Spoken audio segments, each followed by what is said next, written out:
Hey guys, today I want to talk about something that is touched on quite a lot lately in the conspiracy world or the truther world, especially around mud flood in Tartaria. And that is the fact that California on old maps appears as an island. I want to dive into this, and particularly I want to look at Anatoly Fomenko's answer to this question because I find it quite satisfying myself actually. And for some reason, none of the truther community that I'm aware of is aware of this answer. So let's start here with the geography section of the 1771 Encyclopedia Britannica, which is concluded by a table listing all the countries known to its authors, indicating their area, capitals, distance from London, and respective time zones. It is surprising and noteworthy that the authors of the 1771 Encyclopedia Britannica appear to be perceiving the Russian Empire as the sum of several countries, namely Russia, with a capital in St. Petersburg, Muscovite Tartary, as well as independent Tartary and Chinese Tartary. Muscovite Tartary is by far the largest country in the world at this time, though again, the Britannica includes it as part of the Russian Empire, though Muscovite Tartary was at least 3 times bigger than Russia proper. Fomenko poses the question as to whether this means that the entire Siberian area was under Tartary control, not Romanov control, as was the House of the Russians. And this would have been right up until the defeat of Pugachev, the so-called imposter Tsar, the last independent Tsar of Great Tartaria, in 1775. Now keep in mind, this 1775 date is right before the American Revolution, and also if you've seen my video Who Built the Red Brick Buildings, you'll know that I hit a wall in my research trying to find images, paintings, sketches, etchings of the red brick buildings that we call Tartarian. I wanted to see who built them, but I couldn't go back any further than 1780. Around that time, 1780, there really is no paintings depicting this. It just goes back to the old time where we see Renaissance painting, Greco-Roman architecture, which although lots of people are equating the Roman architecture as Tartarian, it's most clearly not. It's definitely from a different civilization or a different time period, and the red brick civilization is built on top of that. And we know that because many of these buildings have been adapted. They clearly have the old Roman cores, and then they have the red brick exteriors, which have clearly been added in a different time period. So keep all this in mind. This period of Tartary ends in 1775, and those countries, Muscovite Tartary, independent Tartary, Chinese Tartary, these basically ceased to exist at that time. And of course, we are told that this date actually marks the end of a peasant revolution. It is severely downplayed, whereas Fomenko contends that this was actually basically a war between Tartary and the Romanovs. And since the Romanovs ended up winning, they painted the picture after it was done that it was just a peasant revolution, just a peasant uprising, not that big of a deal. And they called these people the Horde of the East, the Russian Horde or the Peasant Horde. And after the collapse of the Tartary Empire, the Romanovs started to distort and rewrite the history of Russia. Now the big point here, and why it connects to California, is because this huge section of the world, Tartaria, was off limits to the Romanovs. They weren't allowed there, and therefore they couldn't map it properly either. So they made mistakes in their maps. One of those mistakes could have been the California maps, but there is another example up in Russia, in the Tartary region, and we will talk about that. Now of course this situation changes at the end of the 1700s, which is the 18th century, and the conquest of the Tartary lands shows up in an explosion of accurate maps at that time. At this time, the Europeans, or the Romanovs, we can use those terms interchangeably in this context. In the 17th and 18th centuries, Europeans were clearly very ignorant of much of the American landmass. Now they had a lot of it mapped out very well, especially the eastern seaboard, Mexico, the Caribbean islands. But especially when you get to the west of the American continent, and particularly the northwest, it's clear that we really had no idea what was going on in these lands. And they had no idea the shape or size or location of Alaska, none of that was named. And there's basically just a big missing piece of the map in America. During the same time where we also didn't have Siberia mapped out properly. Meanwhile, Siberia was housing the biggest country that has ever existed in our history. And Fomenko asks if it could be possible that the rapid colonization of the Americas westbound could be due to the fact that the Tartarian Empire had fallen. And now these territories have become no man's land and needed to be colonized as quickly as humanly possible. Now in the same 1771 Encyclopedia Britannica, there is still this huge missing spot on the American map. And we take this to mean that no European ship had approached these shores before 1771, because a single voyage would suffice for the cartographers to get a rough idea of what the coast had looked like. And we are told that the Romanovs owned Alaska back in the day, but had this been the case, the European maps would naturally depict the coastline of the American Northwest. Instead, we see the most peculiar parts undiscovered. Here's an English map from 1720 or later, and once again we see a large part of the North American continent drawn as a blank spot with the legend parts unknown. And California is once again an island. Same thing here in a French map from 1688. The California Peninsula is again an island. Now a lot of truthers are taking this to mean that this was actually flooded and that California actually was an island. And I think this is the huge point here, that Fomenko is contending that it's ignorance that accounts for our incorrectness of our old maps on some of them, some territories, again particularly in Siberia and the west side of America. Because they weren't allowed there, they couldn't map it properly. It is a much simpler explanation than the island theory, and it is possible that it was flooded, by the way. It is possible that it was an island at some point in time, but not in the 1700s. Now, I know that we have a humic shale deposit, which is ancient sea material, and we know it's sea material because it's capped with a limestone cap that's full of sea fossils, and that's in high elevation in Utah. So we know that there was a flood at some point in time, but I highly doubt that this is like the mud flood type of events that we're all looking at. I think this happened way back in time. Though, I've been all around Nevada, and I haven't found any mud flood architecture at all, or any Tartarian or Greco-Roman architecture. I've not seen any in Nevada, so it's perfectly possible that the Nevada, the lowlands, could have all been flooded. But I do not think this accounts for this map. I think these maps are a result of territories that Europeans were not allowed to go into. And think about it, look at these maps and look how California is an island, and look at the areas surrounding California as a total blank spot. Why do we know this island so well, but we don't know what's exactly north of it? I think it's because the island itself was a guess. Because it does look like an island when you're approaching it from the Baja side in Mexico. A couple more examples here. There's another French map that dates from 1656 at the earliest. The same error is there. California is drawn as an island. The entire American Northwest is a blank spot. As well as here, another French map from 1634. California is still an island.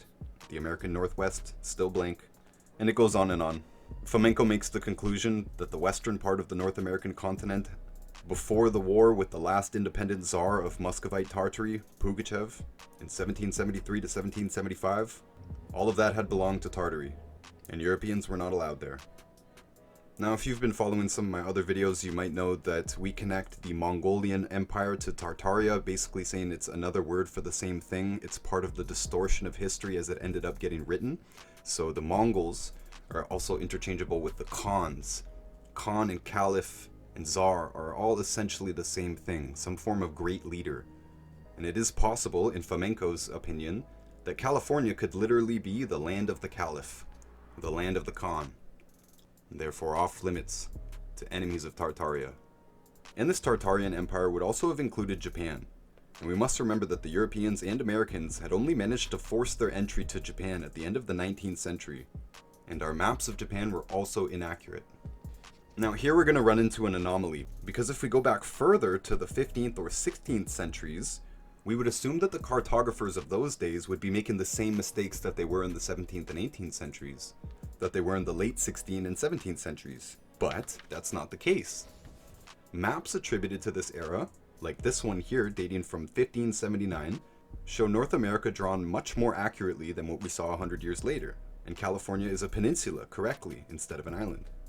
And it also turns out that famous maps, such as those by Mercator, dating allegedly from the 16th century, do also depict North America perfectly well. So apparently, we knew the correct shape of North America, and then we forgot it for a couple of hundred years, and then we got it back. And this could also discount the island theory even further, because if we knew it was not an island a couple hundred years before those island maps, then it wouldn't have been an island. But Fomenko contends that many of these maps attributed to these earlier centuries, the 15th and 16th centuries, that most of them were actually more modern and they were just attributed to those later ages, much of what we find in the revised chronology theory. And by the way, not only are they showing California correctly, but they're also showing the Bering Strait correctly. And that's very important. But Fomenko believes it to be perfectly clear that the excellent maps of the alleged 15th and 16th century are actually forgeries made in the 19th century. And that's right, the 1800s. And now let's consider the maps of the 18th century Siberia. Now the entire Siberia east of the Ural is called Great Tartary, which was a gigantic state. Now here is a German map from Nuremberg, published in 1786.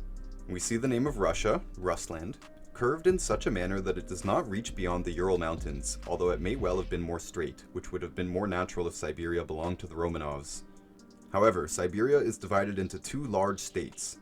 So here we have an island in Siberia called Novaya, which was depicted correctly on earlier maps as an island and incorrectly on some of the later ones as a peninsula, basically the opposite of the California situation.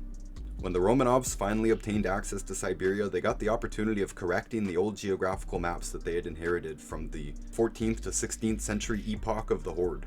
So let us consider the Dutch map of 1733 called the Map of Great Tartary. The Novaya Archipelago, which is a chain of islands, is explicitly and incorrectly drawn as a peninsula. The cartographers had obviously attempted to make the map as detailed and accurate as they could.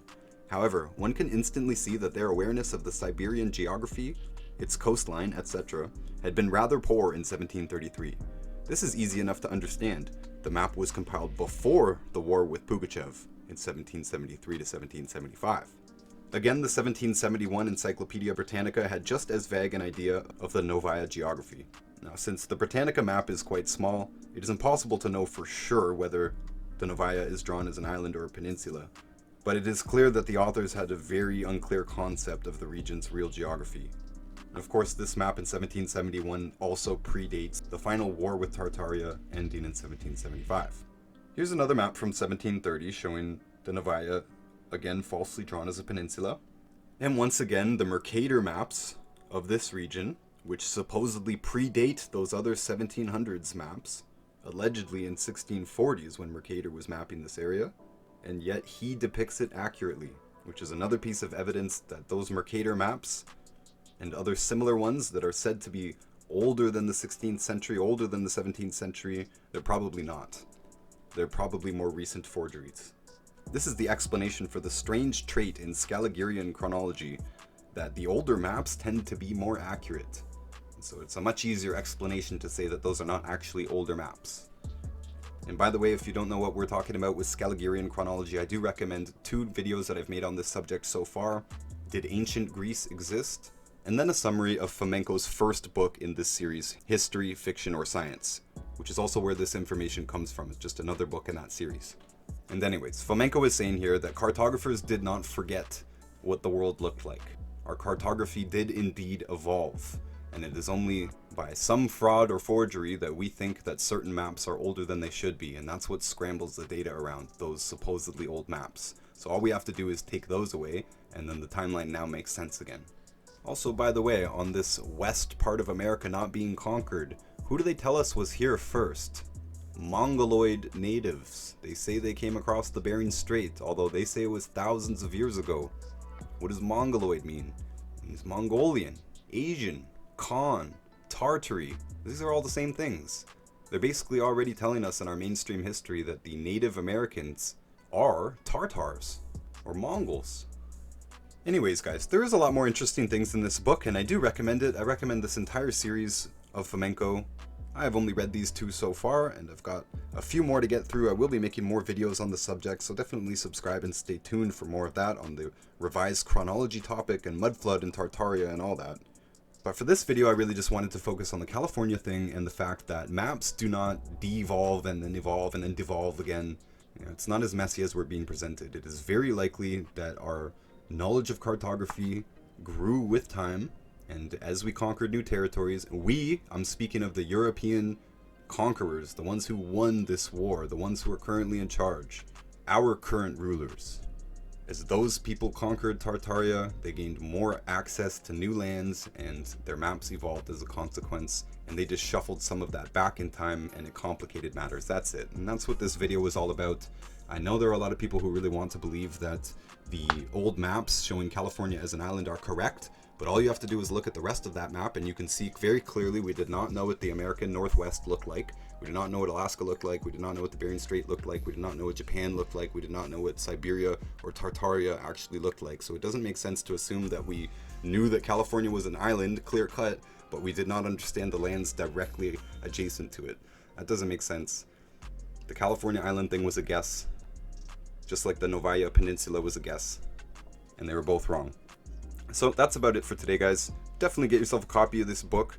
Look into Fomenko. Way too many people are speculating things about mud flood and false history, whereas Fomenko is probably the most well-researched living human being on this, and he has been writing extensively on this subject for over 40 years. Definitely worth checking him out. He's way ahead of most of us. But for today, guys, that's all I've got. I appreciate you. Until next time. And make sure to check out my channel for many other videos on a whole array of subjects, and my other channels are all in the description of this video. I'm very excited to announce my newest book, Everything the Government Does is Bad for Us, and you can get the paperback on Amazon for just $9.99, and you can find the video read-along version or the audiobook on my website, noticebooks.org. And definitely check out my book, Fake Diseases. It covers all of the major topics that come up, like birth defects, blood sugar problems, bone and joint problems, cancer, autoimmune problems, and more. And it's on Amazon for just $9.99. And the audiobook read-along version is free here on YouTube, and the link for that is in the description of this video. And all of my books, audiobooks, and links are available on my website, noticebooks.org. If you didn't know, I do have a lot of reviews on my Instagram, @RyanAlexander, and my website, noticebooks.org. And if you want to see what is apparently my most controversial video that was banned from YouTube and BitChute, you can go to wagthedogtheory.com and view the whole uncensored version of the video. And I recommend downloading it if it is still there.